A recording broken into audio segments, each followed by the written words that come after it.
to today's lunchtime lesson. So what we're doing today is going to be a class focusing more on our accuracy when we are speaking in English. Yeah. So what we're doing, basically, ladies, is what's going on here? Sorry. Yeah. So what we're doing today is we are talking about accuracy in our speaking. What does accuracy mean?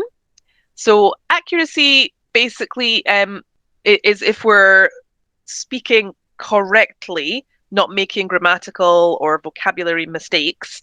And before we look into these examples of accuracy, I do just want to really say that accuracy errors are not things that cause communication problems, okay? So all of the examples we're going to look at today, if you said them, everyone would understand you, right? It's really not an issue of being able to communicate, okay? So they don't confuse the meaning, but sometimes it can make your English sound a little bit strange, yeah? So in like day-to-day life, like if you're going to a shop or you're speaking to somebody in a bar or, things like that, these are not big problems at all, right? They won't be an issue.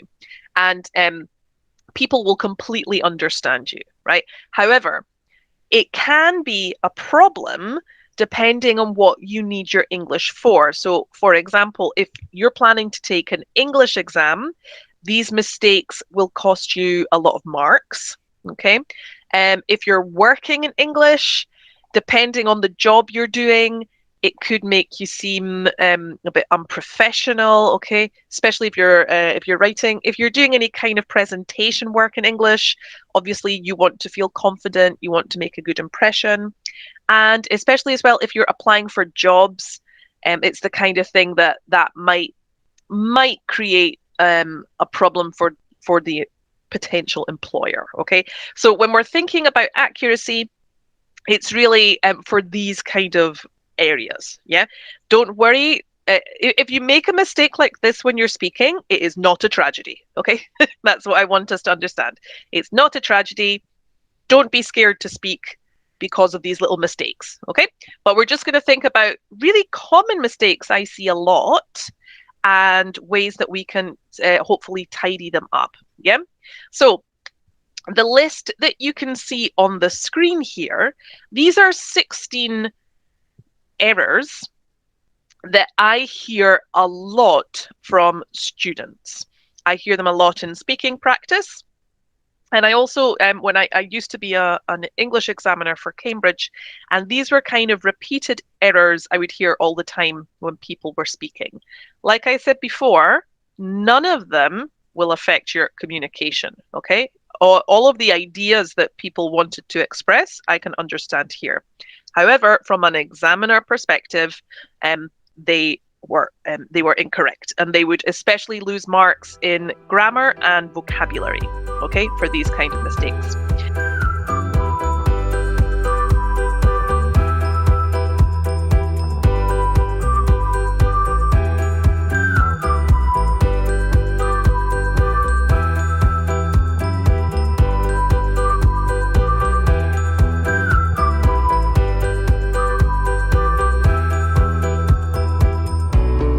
So we're going to try and correct them. Some of them are grammatical errors. Some of them are vocabulary errors.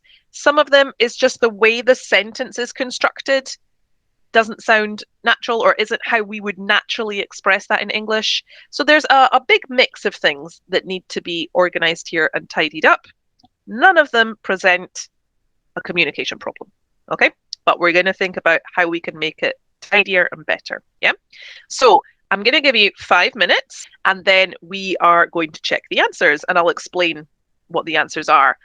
Just to say as well, if you cannot see the error, that probably means you're making the error, right? As a general rule. If you look at the sentence and you're like, this is fine, there's no problem here, that's probably one of your common or repeated errors.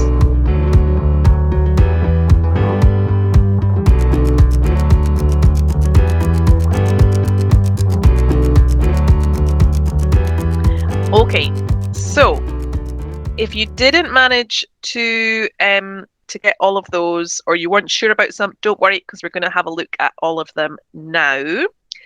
Hopefully you were able to identify some of the problems. Okay, so the first one that we're going to look at today, yeah, and like I said before, if you weren't able to see the problem when you were doing the exercise, it's probably because that's a mistake that you make quite a lot. Okay, so let's have a look at the corrections. So the first one here we had are we are 3 people. So the problem with this sentence is the structure of the sentence and also what we're using as the subject of the sentence. Yeah. So in this one, I won't talk about we. The correct answer for this sentence is there are, right? When we're talking about how many people you want to describe the size of your group, we'd say there are 3 of us. Okay. It's the same if you were, a mistake I hear that often is when people talk about their families, they say like, we are 3 brothers. Okay. So in that example, I would say it slightly differently as well. I'd say I have 2 brothers, or there are 3 brothers in my family. We could mix a few things up like that, okay? But you want to avoid saying we are 3 people. Yeah. This is really useful if you're going to a restaurant and they say, how many people is the table for? You'd say, okay, there are 4 of us. All right. Okay. The next one is such a common mistake in English, and that's because in English the word agree is a verb, not an adjective. Okay, in a lot of other languages, agree is an adjective, and that's why I see this mistake so often with using the verb to be here. So the problem here is using am. Because agree is a verb, we don't need to use to be. Okay, so I agree, or I disagree as well. This is another mistake that I see a lot with my advanced students too. So the words probably and definitely, they're not actually adverbs of that are giving an opinion. So we don't use them at the start of a sentence. They're really speculating. Yeah. So the position of probably and definitely is before your main verb. Okay. I'll probably go, or I'll definitely go. Okay. If it's negative, we put it before the auxiliary. I probably won't go. Okay. But it's a really common error. And again, guys, I'm going to keep repeating this. If you say probably I'll go home, everyone is going to understand you. Okay. There's no issues here with communication.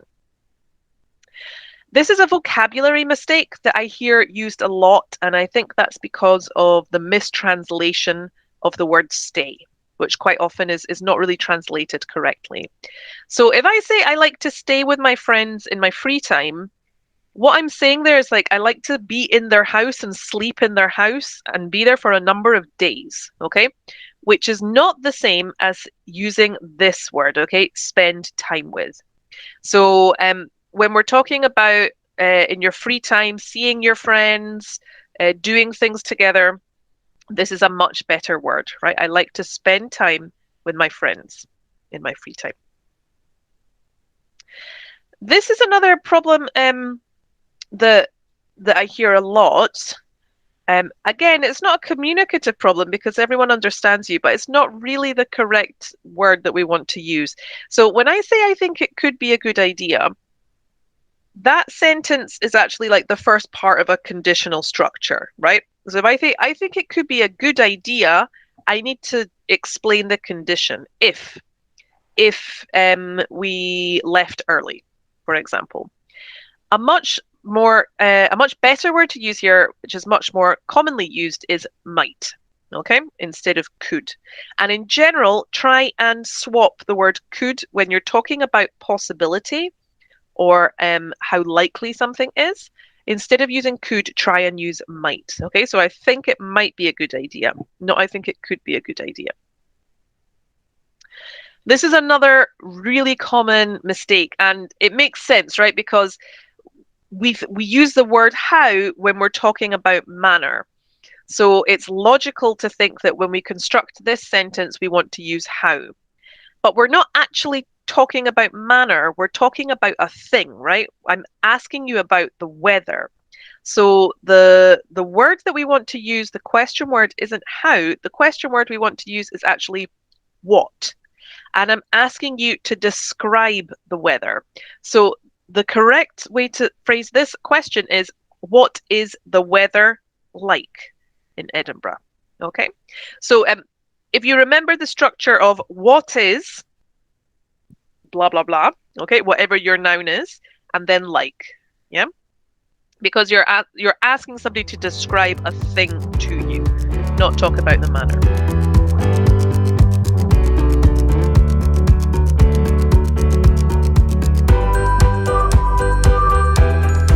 This is another really common grammatical mistake that I hear a lot. Again, won't cause any communication problems, but it will bring down your grammar mark if you're doing an English exam. And that's confusing say and tell, okay? So I can say this in two different ways. I can say he said it was important, or I can say he told me it was important, okay? What's the difference? Basically, tell is what we call a transitive verb. It always needs to have an object.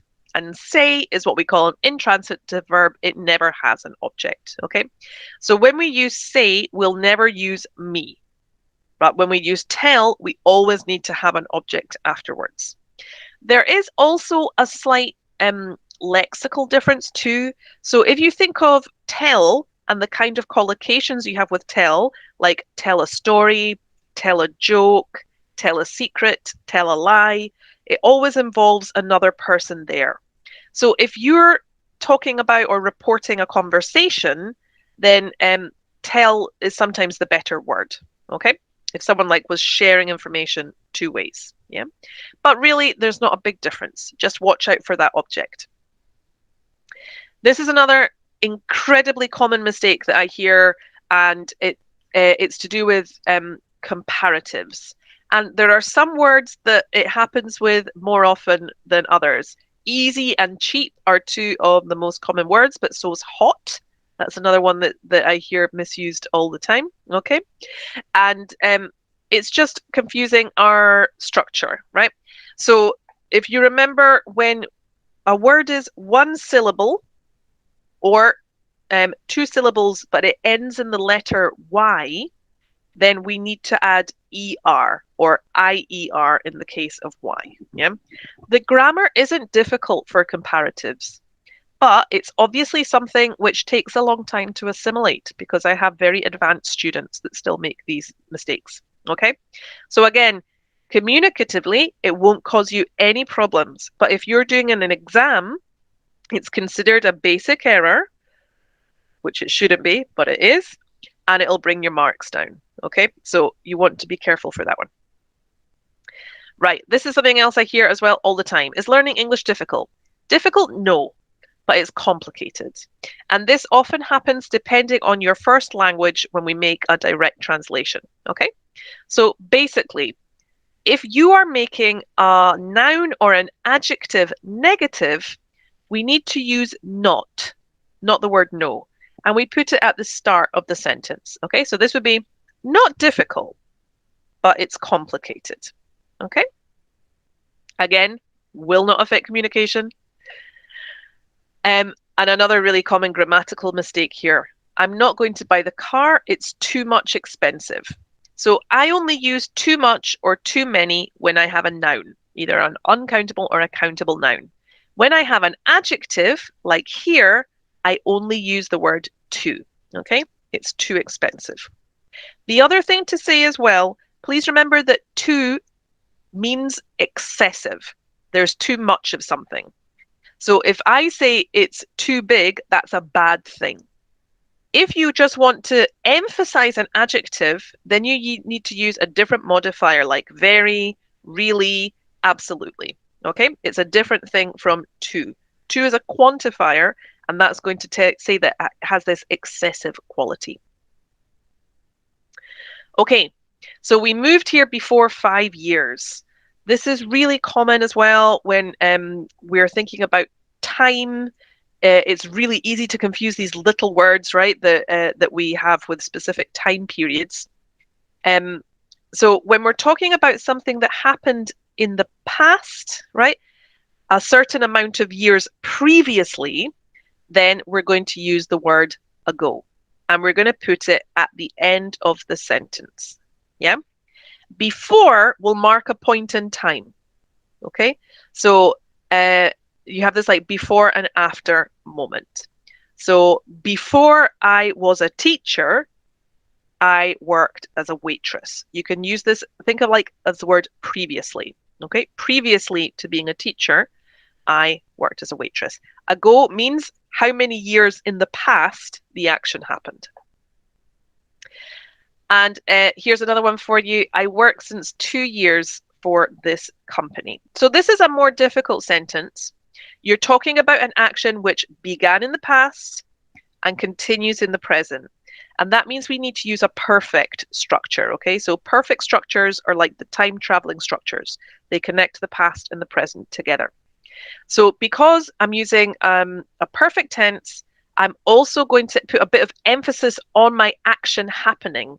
And that's why I'm going to use the present perfect continuous, okay? I've been working for this company for 2 years. Also, as a useful general rule, normally when we talk about time references, like for 2 years, 5 years ago, this week, whatever, it goes at the end of the sentence, okay?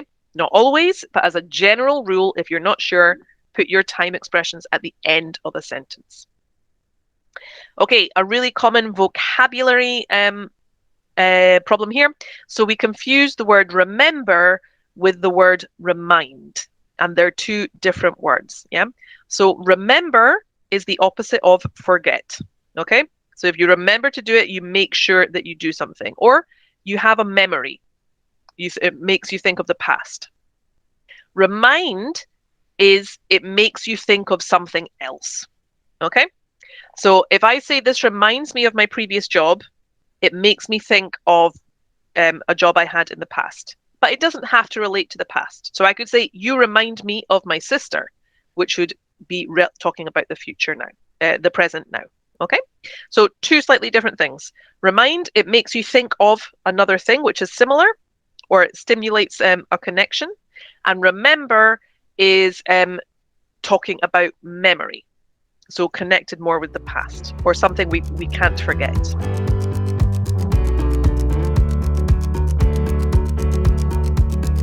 Another word formation and vocabulary mistake is the word healthy. So please remember, healthy is the adjective.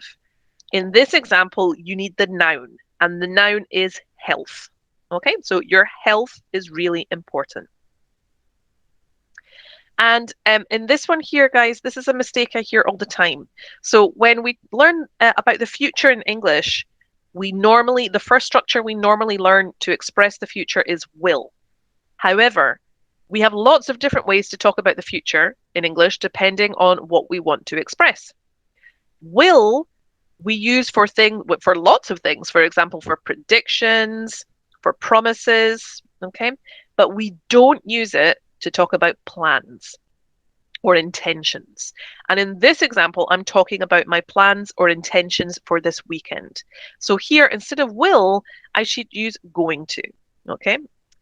Or the present continuous, right? In this one, I've used the present continuous. So I could say this weekend I'm going swimming, or this weekend I'm going to go swimming, okay? And the last one, I hear this a lot with more advanced speakers as well, where we confuse our modals, understandably, because modals can be quite confusing. So the word should very often gets confused with the word must, right? So if you remember, when we're talking about obligation, should means that there's not a big consequence to your action, but it's a good idea, right? So if I say you should call him, if you don't call John, it's not like you're going to go to jail, you're not going to lose your job, but there's going to be consequences to your actions, and it's a good idea if you call him. Yeah? If I say it must be important, okay, in this example, I'm actually talking about speculation, not about obligation. So if I say it must be important, what I'm saying is I am very sure with the information I have that it's an important call. Yeah. And that's a different function as well to what we were talking about with should. Yeah. So watch out for that. Should can be used with a speculative idea like, oh, my phone should be here, but now it's not. We can use it with the idea, but it's not talking about how confident I am that something is correct or that something is true. Okay? All right, so I hope that you managed to find some of those mistakes, and if you didn't, that they were helpful. And what I would really recommend doing is these kind of mistakes are ones that we repeat a lot. So it's a good idea for you to make a list of the errors that you're commonly producing, okay? Because you'll recognize them, you'll know what they are. Listen to your teacher, ask them for advice too, and basically police yourself, okay? So you are going to listen to yourself when you're talking, and when you hear yourself making one of those errors, try to correct yourself. Yep. Check your writing as well, because very often mistakes we make in speaking, we make in writing too. And it can help you identify where you might be having problems. Yeah. And also, it can be helpful to think about why you make that mistake, because that'll mean that you can you can correct the problem better. So for example, maybe it's similar to a word in your language, it looks similar, but it has a different meaning, like the false friends we talked about a couple of weeks ago. Or maybe you're confusing that word with a similar word in English, like say and tell, yeah, that we talked about before. So understanding why you make the error is also a great way to help you correct it. And just remember as well, guys, that the first step is noticing that you make a mistake, okay? And that's a fantastic first step. So if you can begin to self-correct yourself, if you notice your mistake, that means that you are going to eliminate it, okay? It might take a bit of time, but you will get there, yeah? So mistakes are positive things. Mistakes are not bad things. We can use them to really help us